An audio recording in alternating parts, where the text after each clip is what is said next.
अस्सलाम वालेकुम everyone. I hope all of you are doing well.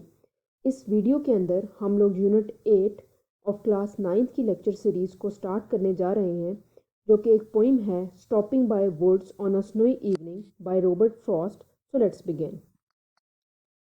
इस पोइम के टोटल 4 स्टेंजाज हैं। सो हम लोग फर्स्ट स्टेंजा से स्टार्ट लेते हैं। Whose woods these are I think I know. Poet के अकॉर्डिंग पोइट कहते हैं पहले स्टेंजा के अंदर कि जो ये वुड्स हैं, जो लकड़ियां हैं, these are I think I no, उनको लगता है कि वो ये जानते हैं ये किसकी हैं। ठीक है। His house is in the village दो, लेकिन उनका जो घर है जिसकी ये लकड़ियां हैं, वो उनका जो घर है वो है गाँव के अंदर। ठीक है। He will not see me stopping here, वो मुझे नहीं देख सकते कि मैं यहाँ पर रुका हूँ। ठीक है। To watch his woods fill up with snow, कि मैं देख रहा हूँ कि उनकी लकड़ियाँ जो हैं वो बर्फ़ से भरी पड़ी हैं, बर्फ़ से उसके ऊपर कवर हुई हुई हैं। ठीक है। ये फर्स्ट स्टेंजा था जिसके अंदर नरेटर जो हैं वो बता रहे हैं कि वो ट्रैवल कर रहे हैं, वुड्स जो हैं उनको देख रहे हैं और वॉन्डर कर रहे हैं कि ये किसकी हैं। ठीक है। एंड जो जिनकी ये हैं उनको लगता है कि वो पर्सन जो है उनका हाउस यहाँ पर नहीं है, बट उनका जो हाउस है वो विलेज के अंदर है। ठीक है। He is deciding to stop there for a while because he is stuck by the beauty of falling, जो फॉलिंग स्नो है and the way it is filling up with the wood. ठीक है। तो ये समरी थी पहले जो stanza है उसकी। Let's move towards second stanza. My little horse must think it queer. ठीक है। जो इनका हॉर्स है नरेटर का, उनको लगता है कि क्वेर का मतलब होता है बहुत ऑड होना। ठीक है। वो बहुत ऑड किस्म से सोच रहा है। ठीक है। उनको जो नरेटर है वो सोच रहा है कि इनके जो हॉर्स है वो कुछ अजीब सोच रहा है। ठीक है।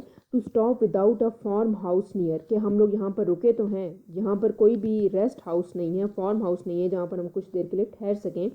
Between the woods and a frozen lake, लकड़ियों के दरमियान में। ठीक है। और बर्फ़ से जो जमा हुआ पानी है जिस तरह लेक है उसके दरमियान में। ठीक है। The darkest evening of the year, darkest evening मतलब यहाँ पर अंधेरी जो शाम है वो हो चुकी है साल की। ठीक है। तो इस जो स्टेंजा है इसके अंदर पोइट जो है वो ट्रैवल कर रहे हैं। ठीक है। On a horse. ठीक है। एंड इट्स लिटिल, जो ये हॉर्स है वो बहुत लिटिल है। ठीक है। और पोइट जो है वो स्टडीज़ कर रहे हैं लिटिल हॉर्स के माइंड को कि वो क्या एज्यूम कर रहा है। ठीक है। और वो जो है वो थोड़ा स्ट्रेंज सा बिहेव कर रहा है कि हम लोग यहाँ पर रुके हैं in the middle of nowhere with no one in sight. ठीक है। कोई भी हमें नज़र नहीं आ रहा। With not even a farm house closed by, और ना ही हमारे पास कोई फार्म हाउस है कि कुछ देर के लिए हम लोग यहाँ पर रेस्ट कर सकें या कुछ देर के लिए रुक सकें। तो ये हमारे पास स्टेंजा नंबर 2 था। अब हम स्टेंजा नंबर 3 पर चलते हैं। So he give his harness bell. Harness bell का मतलब होता है घंटियाँ। ठीक है। घंटियाँ अशेक, उन्होंने उसकी जो हार्नेस बेल है हॉर्स की, ठीक है, उसको उन्होंने शेक किया है to ask if there is someone some mistake. ठीक है। तो ये देखने के लिए कि यहाँ पर कोई मिस्टेक तो नहीं है। The only other sounds the SVEEP. ठीक है। स्वीप का मतलब होता है बहुत ज़्यादा, मतलब झाड़ना या बहुत झाड़ू, मतलब एक किस्म का झाड़ू देना। एक स्वीप का एक आवाज़ आती है। ऑफ इजी विंड, इजी मतलब इजी विंड हमने बताना आसान। ठीक है। विंड हम लोगों ने हवा है। ठीक है। And downy flakes, downy flakes का मतलब है कि एक स्मॉल पीस ऑफ स्नो है जो आराम से आ रही है आसमान से। ठीक है।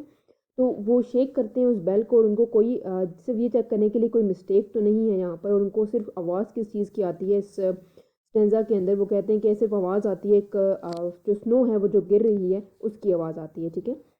तो स्टेंजा नंबर 4 जो कि लास्ट स्टेंजा है, वो स्टार्ट होता है the woods are lovely dark and deep. ठीक है। वुड्स जो हैं पोइट डिस्क्राइब कर रहे हैं कि ये डार्क हैं, मतलब बहुत ज़्यादा गहरी हैं, इनके डार्क बहुत ज़्यादा अंधेरा है इसमें, डीप है मतलब गहरी हैं। ठीक है।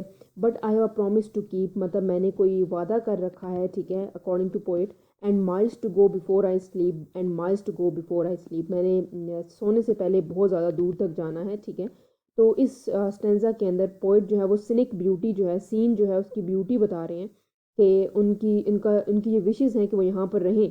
ठीक है। However he has other responsibilities as well. ठीक है। So he can not stay there. ठीक है। वो यहाँ पर नहीं रह सकते बहुत देर के लिए। Before they can sleep they have to go miles, so he has to move on. ठीक है। और उनको यहाँ पर रुक नहीं सकते क्योंकि उन्होंने इससे पहले कि उनको सोना पड़े उससे पहले उन्होंने बहुत सारा डिस्टेंस जो है वो कवर करना है। ठीक है। So that is all. about the line by line translation and summary of the poem. Now let's move towards question answers. ठीक है, so answer the following question: who is the speaker in the poem? So we will move towards the answer. So here it goes, the question answer of unit 8. So let's move.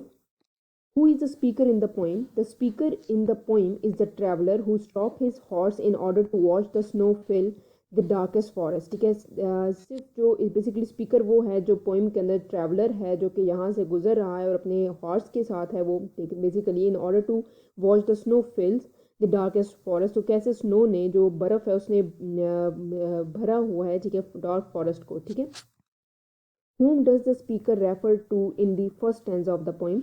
तो जो speaker है जो refer कर रहा है owner of the wood को, पहले stanza के अंदर जो लकड़ियों का ओनर है उसको। Why does the speaker stop on the darkest evening of the year? वो इसलिए यहाँ पर स्टॉप और रुके थे बेसिकली जो स्पीकर हैं, ताकि वो देख सकें कितनी काल्मनेस है, कितनी पीसफुल जो जगह है। ठीक है, और उसके साथ वो कनेक्शन बना सके, connection to the perfect darkness and stillness of the scene. देखा जा सके कितनी परफेक्ट सीन है, परफेक्ट डार्कनेस है यहाँ पर। ठीक है, और कितनी पीसफुल एक नेचर है और एक बेसिकली ब्यूटी ऑफ नेचर को ये डिफाइन कर रहा है। कि पोइट सिर्फ ये चाहते हैं कि वो यहाँ पर जो सिनिक ब्यूटी है उसको एक्सप्लोर कर सकें। Why does the horse impatiently awaits the next move of this master? Because वो यहाँ पर इस चीज़ का आदी नहीं है कि वो बहुत देर तक एक जगह पर खड़ा रहे। ठीक है, तो वो कॉन्टीन्यूअल मूवमेंट का आदी है, तो दैट इज़ वाई वो वेट कर रहा है कि उनके मास्टर जो हैं वो उनको ऑर्डर दें कि अब कहाँ पर जाना है। ठीक है, question number 5 is the speaker in the poem is captivated by the beauty of nature. Why does not he stop for a long to enjoy nature's beauty? क्योंकि उनकी इसका आंसर ये है कि उनके ऊपर बहुत सारी और भी रिस्पॉन्सिबिलिटीज़ हैं और भी प्रोमिस हैं जो उन्होंने किए हैं, उसको भी उन्होंने कीप करना है। दैट इज़ वाई उनको उन प्रोमिस को फुलफ़िल करने के लिए उनको यहाँ पर इतना टाइम नहीं है कि वो यहाँ पर बहुत देर तक रह सकें। दैट इज़ वाई उनको यहाँ से जाना है। ठीक है, ताकि वो अपनी बाकी रिस्पॉन्सिबिलिटीज़ को फुलफ़िल कर सकें। ठीक है, so that's all from my side. ये जो क्वेश्चंस के आंसर्स थे ये मैंने कुछ आपको अपनी तरफ से कंपाइल करके बता दिए। इसके अंदर आप मज़ीद भी ऐड ऑन कर सकते हैं। ठीक है, if you have any queries you can ask me in the comment section. Please like, subscribe and share my channel. Thank you so much for